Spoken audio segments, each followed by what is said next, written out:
name's Chad, and I'm a teacher. I am a teacher at my core, and I'm a learner at my core. I'm very proud of those things. But the path that led me here today has nothing to do with the fact that I'm a teacher.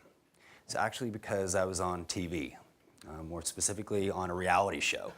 Now, it would be great if there was a reality show about teachers. I mean, wouldn't that be great? Any teacher fans out there, right? I mean, there's plenty of drama on a day-to-day basis to support that, I'm sure, but that's not the fact. I was actually on that show, Survivor. And there was something about me that set me apart from the other contestants. And to preface this, let's watch a few clips from Survivor.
Some scenes from Survivor, but what you did not see when I came up here and what my fellow contestants didn't see when I entered the show was the fact that I have this crazy prosthetic foot.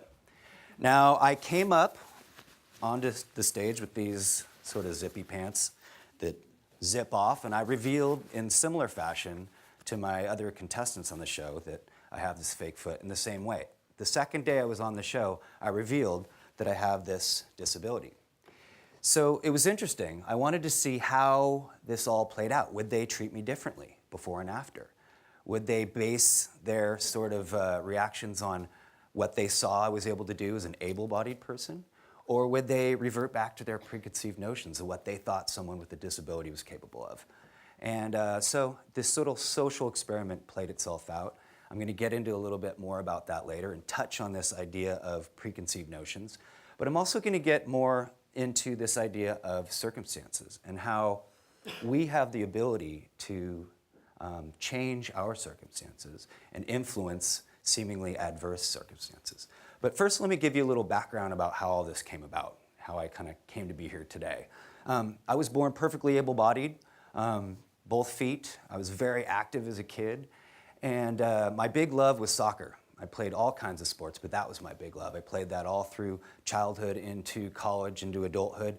Graduated from UC Davis and went on to become a teacher. Fast forward about 10 years, I'm married, and we have a 1-year-old daughter, and I'm starting the new school year.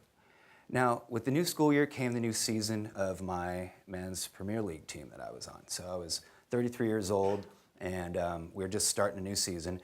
And when I put my cleats on, there was something bugging me on the bottom of my foot. Now, I'd seen a couple doctors before about other stuff and showed them this little bump on the bottom of my foot, and they kind of thought, you know, well, if it grows, come back, no big deal. Well, finally, starting this new season, it didn't hurt, but it was bothering me. So on my insistence, I said, remove this growth. So no big deal. It was an outpatient thing. I got a substitute teacher for a couple days. I was on crutches. And on the second day on crutches at home, I get this phone call from my doctor telling me that this growth they removed was a cancerous tumor. Now, this was a complete surprise to me. It just totally blew me away. And being 33 years old, the prime of my life, I had no idea what to expect here. Facing my own mortality was not something that I was expecting. I actually saw sort of my life unfolding at this point. I didn't see anything, coming, between me and my future, especially with regards to my daughter. I really saw that. I had this vision of, watching her grow up, teaching her how to be a good person and walking her down the aisle someday. And so these are things that I knew to be true. These are things that I was going to see happen. So I didn't focus on my mortality at that point, but rather I wanted to focus on things that I could do something about, and that was my surgical options. I was given 2 surgical options. One was called a wide excision, where they remove the margins around where the tumor was. It would leave me with a partial foot and a permanent limp, and I'd never be able to run again. The second one is what I just called the unspeakable, and that was amputation below the knee. And being in soccer, among the first things that came to mind is I'll never be able to play again. But I had to take these choices home and figure out what to do. The first thing I did when I got home was I Googled synovial sarcoma and found out that it was indeed a very rare and deadly form of cancer. As a matter of fact, the first thing I saw online was a medical research graph, time and deaths, and sort of straight up. First 18 months, a lot of people die from this. It manifests itself in the lungs. Again, I chose not to focus on that, on my own mortality. That was something that was not going to affect me. I was not going to be part of these statistics. Rather, I was going to figure out what to do about this. And I started to research other things online, namely, what are people doing with these fake feet? So I was approaching or looking at the unspeakable now and looking at what my options were. I'd kind of put out this wide excision thing as an option because I knew I wanted to run again. And I didn't want to have anything standing between me and my athletics. So I started researching and found amazing things of what people were doing all over the world with these technological feat. From triathlon, the obvious Paralympics, to snowboarding, to even soccer. And it truly flipped a switch in my mind and inspired me. It really did inspire me and give me this sense of possibility of what I could do with one of these things. So I made the decision and had the surgery. It wasn't easy. I wouldn't say it was pleasant. And the recovery was equally difficult, but it was not as bad as I remember it. It was sort of like this haze of medication and uncertainty. And I kind of got through that after several weeks, knowing that I was going to be able to set some goals for myself. And that's what helped me in that sort of state, was setting small goals and accomplishing those. I was out of my temporary prosthesis into something that I could start to bear weight in like in a month and a half. Finally, I was able to go to physical therapy, take some steps, walk on my own without the aid of crutches for at least a few steps. And after 3 months, I finally got to the point where I had to get back to work. I wanted to get back to work, back to the classroom. So I had left in October, got back after 3 months, and my kids in the classroom welcomed me. It was like parents and staff, big welcome back, Mr. C. It was really a warm reception, and it was a perfect sort of transition for me to be with kids at this time because, being newly disabled, it was kind of this, I don't know, I felt like there was a judgment on me in some way, and so being in this atmosphere of non-judgment from kids was just absolutely natural. So I look back at it now that really put me ahead, sort of being someone who's comfortable with this. Now, it was interesting. They understood me as being Mr. C before my surgery, and I was the same guy, but the rest of the kids in the school didn't know. And so it came to the time where I was walking now without the aided crutches at all. I was able to go back onto the playground now and be yard duty. So rumors had swirled around with the rest of the school, I know, about Mr. C. Like they hadn't seen the foot, And so I had shorts on now, and so I finally emerged from the classroom, and I had this like semicircle of grommets like following me around, like asking me questions, and I was happy to answer these things. But by far the most common thing they asked was, Mr. C, where's your foot? And I would explain, like the kid thing that I would explain to kids was, there was something wrong with my foot, and we had to remove it so it didn't make the rest of my body sick. And the little kids didn't get that. They would come back with the same question, like, where's your foot? And I realized that they wanted to know where it went. Like, cognitively, they need to complete the picture. What did you do with the foot? And, I did not have an explanation for that, so I wasn't going to try to explain that. So the next time a kid came and asked that same question, in typical 5 or 6 years old, they want to complete that picture. He says, Mr. C, where's your foot? And I noticed he was missing a couple teeth. And I was like, well, where's your teeth, dude? And he told me they came out. And I said, what'd you do with them? He said he put her in his pillow. And I said, well, the tooth fairy come? Yeah. And I said, how much you get? And he said, like a golden dollar for each tooth. And I said, yeah, well, same sort of thing. My foot came loose one day. I said it felt weird, and sure enough, it was wiggly. And it got more and more wiggly, wouldn't fall off. And finally, it did come off. And I said, I put her on my pillow, same thing. Put her under there. Tried to sleep that night. I was kind of bulky, but I finally did fall asleep. I said I woke up the next day, and there was a huge stack of cash, like a mountain of money there. They're like, oh, my God, Mr. C, you're rich. I'm like, and then, so I'm hearing this little foot fairy rumblings, and I'm going, oh, they probably think there's like a different fairy for each body part now. So left that. It's good that there's a little foot fairy floating around out there somewhere. But the end of that school year came, and one of the little things I'd put on my timeline, what things I wanted to accomplish, was a competition of some sort. So I signed up for a triathlon that summer. I'd done triathlon before.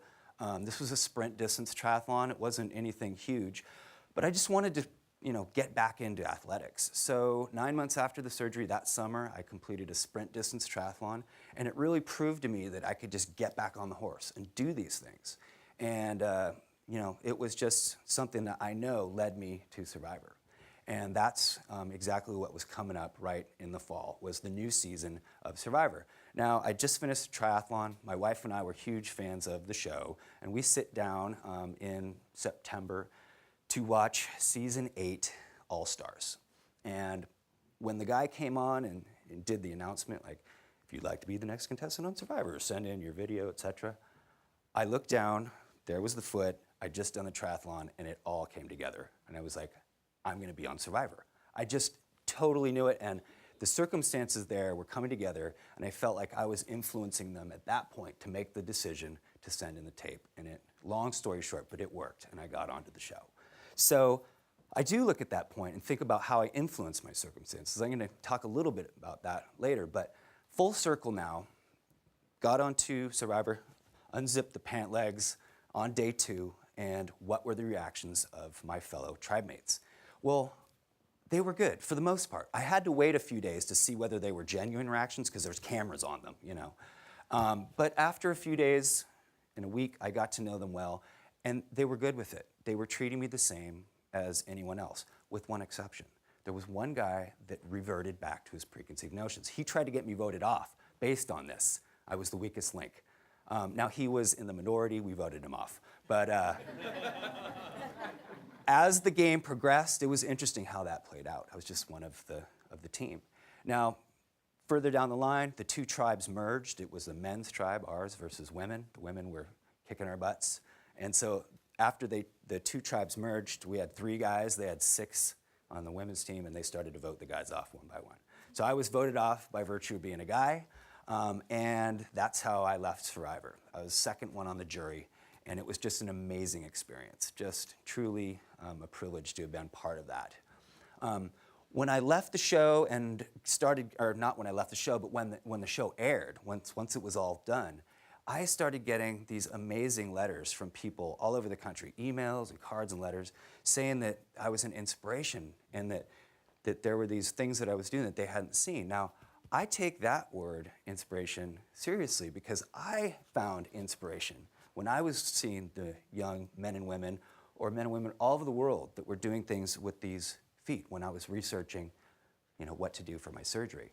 And when I saw the sense of possibility, that inspired me. And so when I hear about I was inspirational and whatnot after Survivor, I feel like I was just capturing that sense of possibility, that tangible inspiration, and passing it on, really, and passing on that sense that they can do it.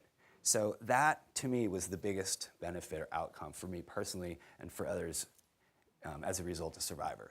So I really see that as something that I want to continue to do. Now, I did take that to the next level, and with this sort of newfound inspiration myself from helping others, I started to go on to do triathlon. I did several a year. I did Xterra. I went on to do snowboarding, which I'd snowboarded before but never competed. Adaptive action sports, which is an amazing organization helping young people, adaptive athletes in extreme sports, helped me go to learn new things in camp to be able to compete. I did the USASA Nationals, where I won a couple medals. This is a gold one here. I went on to do the New York City Marathon. Never done a marathon before. It was just very motivating for me and inspirational for myself just to be able to go on and do other things like playing soccer. I got back on a men's league and just enjoy that sport so much. Now, most recently, I was part of the CAF, Challenge Athletes Foundation, Sea Africa Expedition with Paul and Denise Fatek. And it was just a huge honor to be able to go to Mount Kilimanjaro and climb the highest mountain in Africa. We raised over $140,000 for the Challenge Athletes Foundation, and I truly felt privileged to be able to be part of this and to be able to represent those with disabilities, to be able to represent challenge athletes everywhere. So we made it to the summit, and it was just an unforgettable experience. Now finally, this is a slide of some challenge athletes at the San Diego Triathlon Challenge, at the Challenge Athletes Foundation marquee event. And these kids truly inspire me. See, these kids know nothing other than challenges as being a normal part of life. And that's what it comes down to, is we all have challenges. We're all going to have difficult circumstances. It's a matter of facing those circumstances and hopefully creating our own. Now, all that I've been talking about comes down to this idea of circumstances and not letting adverse circumstances affect us when we can affect the circumstances. Why let them take the upper hand when we can mold and change those circumstances into something that's going to benefit us and benefit others, thus creating our own outcomes? I see it as something that anyone could benefit from, this sort of mindset, this positive, unabashed optimism, yet a practical optimism about what our future holds. It's like a bright light illuminating our future and illuminating all the things we want to achieve. Thank you, guys.